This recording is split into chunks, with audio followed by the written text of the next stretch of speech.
ငါပါကျွန်တော်ဒီနေ့ဖတ်ပြပေးချင်တာကတော့တခြားနေ့တွေလို့မဟုတ်ဘဲနဲ့ပေါ့နော်ကျွန်တော် story လေးဖတ်ပြနေကြပါဒီနေ့ကတော့ဒီ article လေးတစ်ပုဒ်ကိုဖတ်ပြပေးချင်ပါတယ်အဖြစ်မှန်လေးပေါ့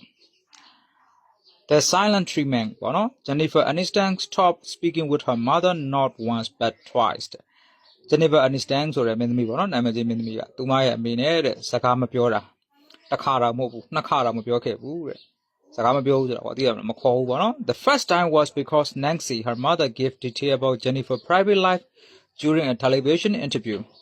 ပထမဆုံးအကြိမ်ကဘာကြောင့်လဲဆိုတဲ့အခါကျတော့သူ့ရဲ့အမေ Nancy ကနေပြီးတော့ Jennifer ရဲ့ဒီ private life ပေါ့နော်သူ့ရဲ့ဒီ show ရတဲ့ဘဝအကြောင်း television interview တခုမှဖွင့်ချလိုက်လို့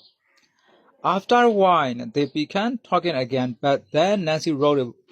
book about Jennifer and they stopped speaking for a second time စကားပြန်ပြောပြီးတော့မကြခင်မှာပဲ Nancy ကဒီ Jennifer နဲ့ပတ်သက်တဲ့အကြောင်းကိုသူစာအုပ်ထရေးပလိုက်တယ်